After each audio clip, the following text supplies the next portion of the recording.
दोस्तों हमारे चैनल पर नए हो तो सब्सक्राइब करें और बेल आइकन के घंटी दबाना न भूलें।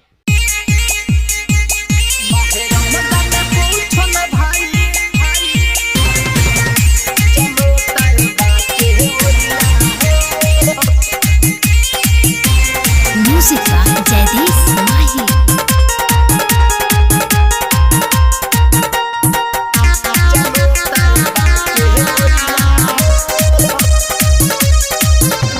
रमजान पूछो न भाई, घाटा रहमत के चहुवर छाई। माहे रमजान पूछो न भाई, घाटा रहमत के चहुवर छाई। चलो तैबा के ओरिया हो, छोड़ के घर दुआरिया हो। चलो तैबा के ओरिया हो, छोड़ के घर दुआरिया हो। रमजान लाया जल्दी से इफ्तार सामान लाया। माहे रमजान पूछो न भाई, घाटा रहमत के चहुवर छाई। चलो तैबा के ओरिया हो, छोड़ के घर दुआरिया हो।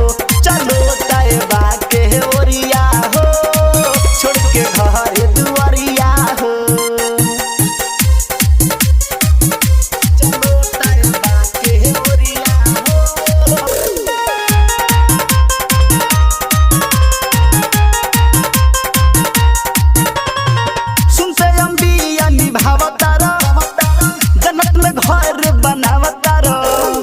रजब सावन गइल, रोजा रमजान आइल, इतना जगावे पर न जागतार।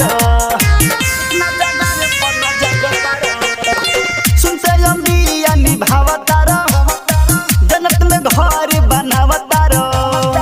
रजब सावन गइल, रोजा रमजान आइल, इतना जगावे पर न जागतार।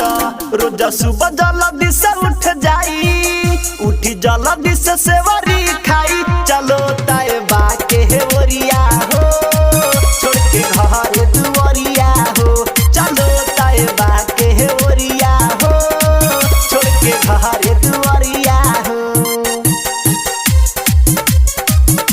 चलो तैबा के ओरिया हो।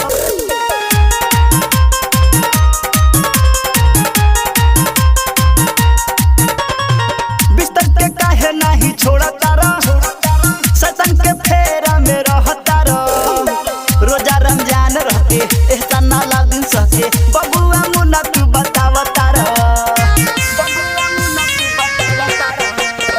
बिस्तर पे काहे नहीं छोड़ता रो, सतन के फेरा में रहता रो। रोजा रमजान रहते एहसान नाला दिन सहके, बबुआ मुन्ना तू बतावता रो। उठ के जल्दी से हरी खाई, अपने मौला के शुक्र मनाई। चलो तैबा के ओरिया हो, छोड़ के घर दुआरिया हो। चलो तैबा के ओरिया हो, छोड़ के घर दुआरिया हो। साज फिल्म रिकॉर्डिंग स्टूडियो, लाला छपरा चौक।